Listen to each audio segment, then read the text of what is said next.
வணக்கம். இந்த பதிவுல நம்ம யூரோப்ல இருக்கிற ஒரு நாடை பத்தி நம்ம பார்க்க போறோம். அந்த நாட்டுடைய பொருளாதாரம் இப்போது கீழே போயிட்டு இருக்கு. யூரோப்ல இருக்கிற இப்ப எல்லா நாடுகளுமே டெவலப்ட் நேஷன்ஸ் தான். அதுல இப்போ ஃபின்லாண்டு ஒரு நாடு. அது நார்த் யூரோப்ல இருக்கக்கூடிய ஒரு நாடு. அது ஒரு யுனிக்கான நாடு. யுக்ரைன் மாதிரி ஒரு யுனிக்கான நாடு. ஏன்னா அது it shares border with Russia and யூரோப்லயும் சேரப்படுது. ஃபின்லாந்து ஒரு பெரிய நாடு, சின்ன பாப்புலேஷன் உள்ள நாடு, ஒரு நல்ல வளர்ந்த நாடு. ஆனால் 2020க்கு அப்புறம் அந்த நாட்டில் especially after the covid then Russian war, இதுக்கப்புறம் கோவிட் 2020 ரஷ்யா வார் 2022 வந்ததுக்கப்புறம் அந்த நாட்டில் பொருளாதார வளர்ச்சி ரொம்ப மோசமான நிலைமைக்கு போயிட்டு இருக்கு. அந்த நாடு இப்போ வளர்ச்சி பெறதுக்கான வாய்ப்புகள் ரொம்ப கம்மியாகவும் இருக்கு. அப்படிப்பட்ட ஒரு வளர்ந்த நாடு ஏன் இப்படி ஆட்சி அப்படி இந்த உலக வல்லுநர்கள், பொருளாதார நிபுணர்கள் எல்லாம் என்ன நினைக்கிறாங்க, ஏன் அப்படி ஆச்சு அப்படின்றது ஒரு சின்ன பதிவான முதல் முறையை பார்க்கலாம். ஃபின்லாண்டு நார்த் யூரோப்ல இருக்கிற ஒரு நாடு. ரொம்ப குளிர் பிரதேசம். நார்த்ல 3 குளிர் பிரதேசம் உள்ள நாடுகள் இருக்கு. Finland, Sweden, Norway and Greenland. Greenland ஒரு சின்ன நாடு. ஸோ இந்த 3 நாடுகளும் இன்ஃபேக்ட் இந்த 3 நாடுகளுக்குள்ளேயே ஒரு தனி கூட்டணி இருக்கு. அந்த அவங்க தனியா ஒரு குரூப்பாக செயலும் பண்றாங்க. யூரோப்பியன் யூனியன்ல இருக்காங்க, நேட்டோல இருக்காங்க, அவங்க தனியா இருக்காங்க. இந்த இந்த மோசமான நிலைமைக்கு முதல் காரணம் இப்போ நான் ஏற்கனவே சொன்ன மாதிரி ஒரு யுக்ரைன் ரஷ்யா வாராவா இருக்கட்டும், இல்லது COVID-19க்கு முன்னாடியே அதுக்கான ஒரு 12 வருஷத்துக்கு முன்னாடி இதுக்கான ஆரம்பமானது. அப்போ 2008ல் முதல் முறையா அந்த நாட்டுக்கு பெரிய பிரச்சனை வந்தது. எப்பன்னா 2008 எங்க எல்லாருக்குமே தெரியும், வேர்ல்டு வைடு ஒரு ரெசெஷன் ஆரம்பிச்சது. 2008 வேர்ல்டு வைடு ரெசெஷன் ஆரம்பிக்கும் போது அந்த பாதிப்பு ஃபின்லாண்டு இருந்தது. ஆனா அந்த அளவுக்கு இல்லை. ஒரு அமெரிக்காவில் ஏற்பட்ட பாதிப்பு மாதிரி ஃபின்லாண்டு இல்லை. ஆனா 2 முக்கியமான விஷயங்கள் ஃபின்லாந்து நடந்தது. ஒண்ணு பாத்தீங்கன்னா, நோக்கியான்ற ஒரு கம்பெனி உங்களுக்கு எல்லாருக்குமே தெரியும். உலகத்தின் மிக பெரிய கம்பெனி. ஆப்பிள் அமெரிக்கன் கம்பெனி மாதிரி, சாம்சங் சவுத் கொரியன் கம்பெனி, ஜப்பான்ல இருக்கிறது சோனி. இந்த மாதிரி அவங்க நாட்டுடைய பிராண்ட்ஸ் கம்பெனி, வேர்ல்டு வைடு ரொம்ப ரெப்யூட்டடான கம்பெனி. நோக்கியான்றது உலகத்தின் நம்பர் 1 ரெப்யூட்டட் கம்பெனியா இருந்தது. அந்த காலகட்டத்தில் நோக்கியாவும் பிளாக்பெரி, கனடாவை சேர்ந்த பிளாக்பெரி கம்பெனி தான் ரொம்ப மொபைல்ஸ்கள் உலகம் முழுக்க அதிகமான பேராளர் உபயோகப்படக்கூடியதாக இருந்தது. நோக்கியா என்ன பண்ணாங்கன்னா, அந்த ஆண்ட்ராய்டுன்றத அந்த ஒரு ஆப், அந்த ஒரு சிஸ்டமை அவங்க அடாப்ட் பண்ணாங்க. சொன்னாங்க ஆண்ட்ராய்டுலாம் எங்களுக்கு தேவையில்லைன்னு சொன்னாங்க. அதனுடைய முதல்ல தான் என்னாச்சுன்னா, நோக்கியா அழிவு ஆரம்பிச்சு தான் ஆண்ட்ராய்டு யூஸ் பண்ணல. சாம்சங் இந்த அளவுக்கு வளர்ந்ததுக்கு முக்கியமான காரணமே the adapted the android. IPhone அவங்களுக்குன்னு தனியாக ஒரு they have their own system and applications. So 2008க்கு அப்புறம் பார்த்தீங்கன்னா சாம்சங்கில் அதிகமாக வருது. ஆப்பிள் மொபைல்ஸ் அதிகமாக ஆரம்பிச்சு 2005க்கு அப்புறம் ஆப்பிள் மொபைல்ஸ் வர ஆரம்பிச்சும் போது கொஞ்சமாக அந்த மார்க்கெட் குறைஞ்சிட்டு வந்தது.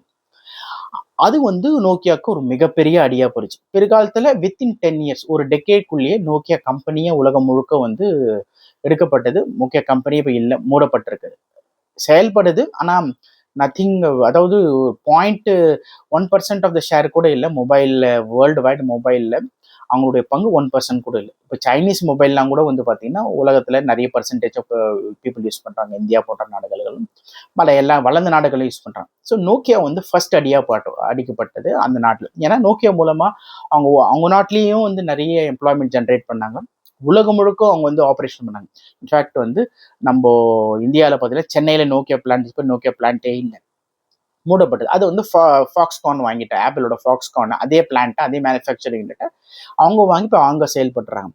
ஸோ அதற்கப்புறம் என்னாச்சுன்னா 2010 இந்த ஒரு புதிய புரட்சி ஆரம்பிச்சு உலகம் முழுக்க இந்த டிஜிட்டல் மூலமாக டிஜிட்டல் ரொம்ப அதிகமாச்சு. டிஜிட்டல்னா நான் சொல்றது டிஜிட்டல் இந்தியாவில் பேமெண்ட்ஸ்ல இல்லை.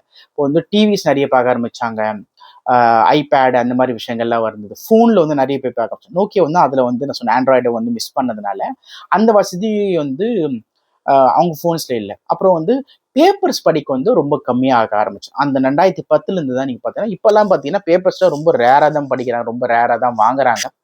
அப்படி இருக்கிற, ஏன்னா இப்போ எல்லாமே உங்களுக்கு நியூஸ், பிரேக்கிங் நியூஸ் அப்டேட் நடந்த உடனே சில நிமிடங்களிலே உங்களுக்கு தெரியும் போது பேப்பரில் அதுக்கு அடுத்த நாள் பொறுத்து தான் வருது.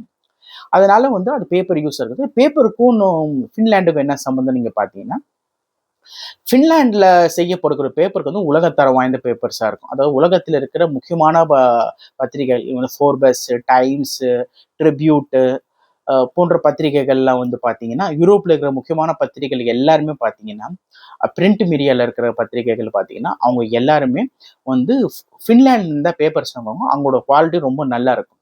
ஸோ இது வந்து அவங்க நாட்டுடைய ஜிடிபியில ரொம்ப பெரிய பங்கா இருந்தது. எப்படி வந்து சைனாக்கு வந்து பார்த்தீங்கன்னா, ரியல் எஸ்டேட்டும் அவனோட எக்ஸ்போர்ட் தான் வந்து மோர் தென் 60 to 65 70% ஆஃப் அவங்களோட ஜிடிபியில கான்ட்ரிபியூட் பண்ணதும், ஃபின்லாண்டுக்கு வந்து இந்த நோக்கியா மொபைல்ஸும் டெக்னாலஜியும் அப்புறம் பேப்பர்ஸ் வந்து ரொம்ப பெரிய அளவில் கான்ட்ரிபியூட் பண்ணுச்சு. இது ரெண்டுமே அழிய ஆரம்பிச்சும் போது அவங்களுடைய ஸ்லோவா, அதாவது சொல்லுவாங்க ஸ்லோ டெத் மாதிரியே ஃபின்லாந்து வந்து குறைஞ்சிக்கிட்டே வந்தது. அதன் விளைவு என்ன பார்த்தீங்கன்னா, இப்போ 2025-26 அவங்களுடைய ஜிடிபி growth வந்து பார்த்தீங்கன்னா வந்து 0.7% இருக்கு. 0.7 to 0.9%, அதாவது 1% கூட ஜிடிபி growth, 1% வளர்ச்சி இல்லாத நாட்டு லெவலுக்கு வந்து ஃபின்லாந்து தள்ளப்பட்டிருக்கு. இது வந்து அதனுடைய விளைவு தான் இது. ரெண்டாவது என்ன ஆச்சு அப்படின்னா, அங்கே ஒரு ஜப்பான் மாதிரி ஒரு ஏஜிங் பாப்புலேஷன் இஷ்யூஸ் இருக்கு. அங்கே வந்து என்ன பார்த்துன்னா, ஏஜிங் பாப்புலேஷன் வந்து ஜப்பான் மாதிரியே இருக்கிறதுனால புது தேவையான ஒரு மேனுஃபேக்சரிங்கோ எந்த ஒரு தேவைக்கும், ஐடிஸ்க்கோ எந்த ஒரு துறைக்குமே வந்து இளைஞர்கள் தேவைப்படுறாங்க, யூத்கள் தேவைப்படுறாங்க. 40 வயசுக்குள்ள இருக்கிற 30 வயசுக்குள்ள இருக்கிறவங்க தேவைப்படுறாங்க. அங்கே வந்து அந்த ஒரு டேலண்ட் ரொம்ப குறைஞ்சிக்கிட்டே வருது. இதனால என்ன ஆகுது, புதிய ஒரு உற்பத்தி ஆனாதான் ஒரு சர்வீஸாக இருக்கட்டும், மேனுஃபேக்சரிங் எந்த ஒரு விதமாக இருக்கும், உற்பத்தி ஆனாதான் டேக்ஸ் வரும், ரெவென்யூ வரும் கவர்மெண்ட்டுக்கு. அது வராமல் வந்து கொஞ்சம் கொஞ்சமாக குறையும் போது இந்த ஓல்ட் ஏஜ் அதிகமாக வரதால என்ன பண்ணுதுன்னா, யூரோப்பு வலது நாடுகள்லாம் பார்த்தீங்கன்னா அவங்க கிவ் பென்ஷன்லாம் கொடுப்பாங்க ஓல்ட் ஏஜ் பசங்களுக்கு. ஓல்ட் ஏஜ் இப்போ இந்தியாவில் பார்த்தீங்கன்னா இப்போ எல்லாருக்குமே வயதானவங்களுக்கு ஒரு 2000 தராங்க, பெண்களுக்கு 2000 தராங்க. அந்த மாதிரி அவங்க முன்னாடியே கொடுத்துட்டு ரொம்ப அதிகமாக கொடுத்துட்டு இருந்தாங்க. அது வந்து பார்த்தீங்கன்னா அவங்க வந்து ஒரு குடும்பத்தை டீசெண்டாக நடத்துகிற அளவு கொடுப்பாங்க. இப்போ வந்து பார்த்தீங்கன்னா ஒரு 20,000 ஒரு 15,000 ஒரு குடும்பத்துக்கு பெரியவங்களுக்கு கொடுத்தாங்கன்னா அவங்க குடும்பம் எப்படி இருந்தாலும் ஓட்டிட்டு இல்லை இல்லையா, ஒரு கஷ்டம் இல்லாமல் அந்த மாதிரி கொடுக்கும்போது என்ன ஆச்சுன்னா, ரெவென்யூ கம்மியாகி இது பேமெண்ட் சோஷியல் வெல்ஃபேர் ஸ்கீம்ஸ்லாம் வந்து அடி வாங்க ஆரம்பிச்சுது. அது கொடுத்துட்டே இருக்கும்போது என்ன ஆச்சு, ஒரு குறிப்பிட்ட லெவலுக்கு மேலே அவங்களால கொடுக்க முடியல. அது கொஞ்சம் ஸ்டாப் பண்ணிட்டாங்க. இருந்தாலும் ஃபின்லாண்டில் என்ன பண்ணாங்கன்னா, புதிய வேலைவாய்ப்புகள் திட்டத்துக்காக புதிய லாஸ்க்கெல்லாம் கொண்டு வந்து ஃபாரின்ல imported bright minds worldwide பண்ணாங்க. எப்படி இப்படி பண்ணியும் பார்த்தும் அவங்க நாட்டில் வந்து பார்த்தீங்கன்னா வேலை குறையில. அந்த மாதிரி நாடுகள் இன்னொரு பிரச்சனை, பெருசாக வந்து மேனுஃபேக்சரிங் வந்து டக்குன்னு பண்ண முடியாது. பாப்புலேஷன் ரொம்ப கம்மியாக இருக்கு. இமிகிரண்ட்ஸ் வந்து பண்ணாலும் அவங்க நாட்டில் பிரச்சனை வரும். ஸோ இதனால ஆயிடுச்சு. ஒன்று வந்து இது வந்து இரண்டாவது மிகப்பெரிய பிரச்சனையாக போச்சு ஃபின்லாண்டில். ஸோ சோஷியல் வெல்ஃபேரும் கம்மியாயிடுச்சு, ரெவென்யூ கம்மியாயிடுச்சு. இதனால அவங்க நாட்டில் வந்து பெரிய பிரச்சனையாயிடுச்சு.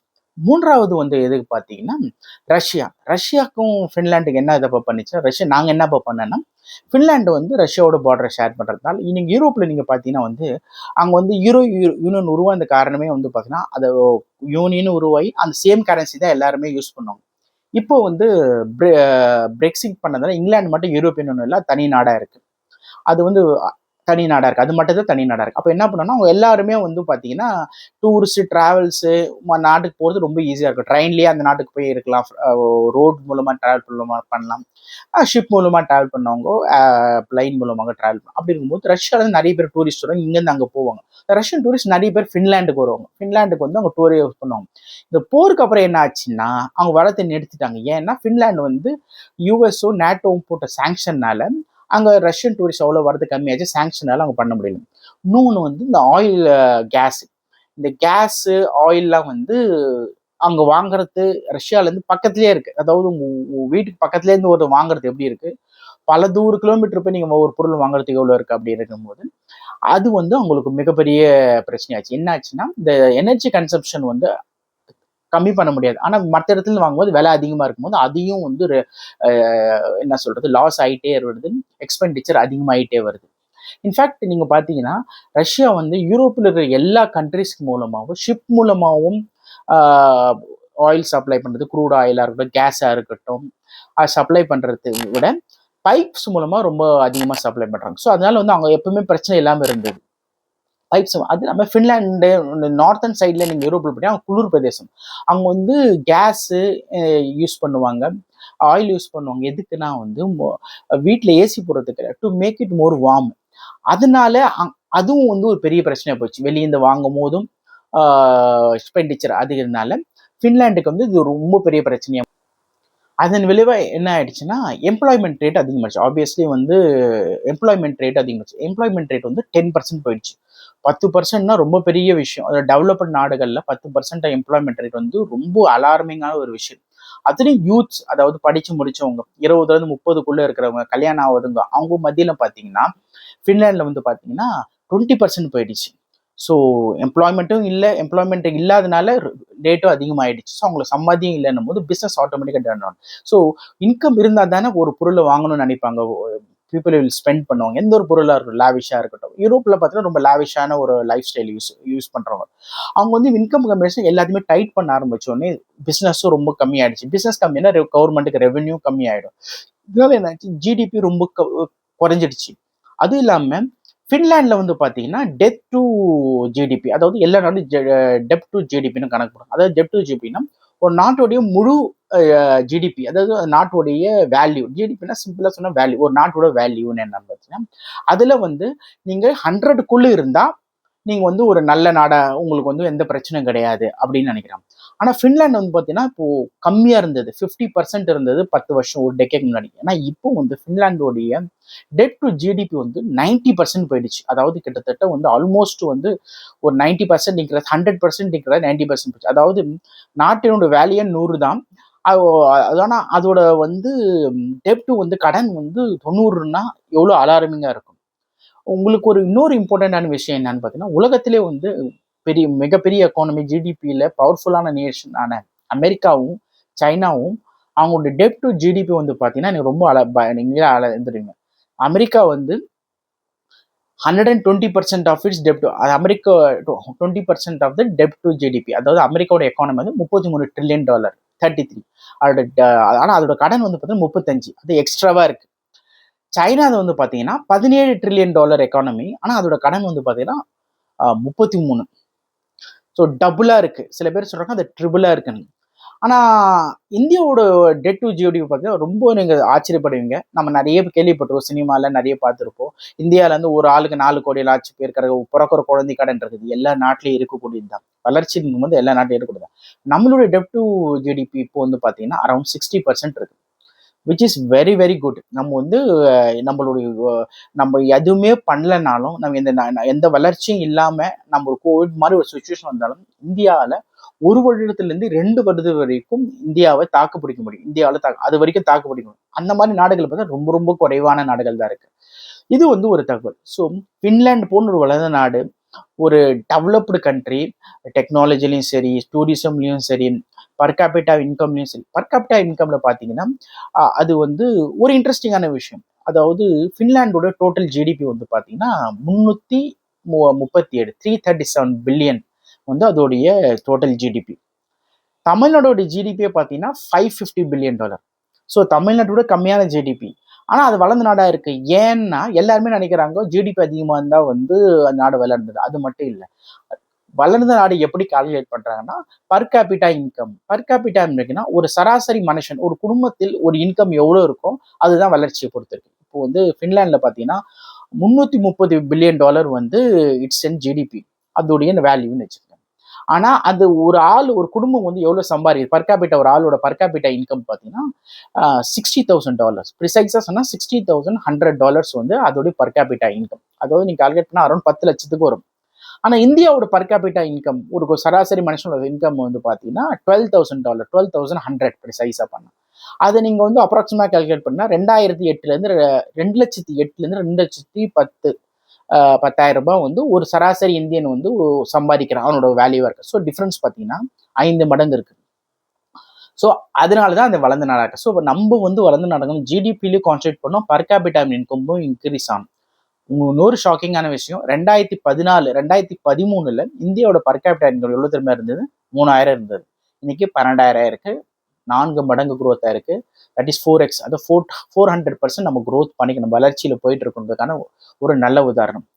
ஸோ இந்த பதிவு எதுக்கு போட்டேன்னா, உலக நாடுகளில் எப்படி வந்து ஒரு நம்ம சுற்றி இருக்கிற, நம்ம வளர்ந்துருக்கிற நாட்டில் வந்து என்னென்ன இருக்குன்றதுக்கான ஒரு இன்ட்ரெஸ்டிங்கான இன்ஃபர்மேஷன் கொடுக்கலாம்.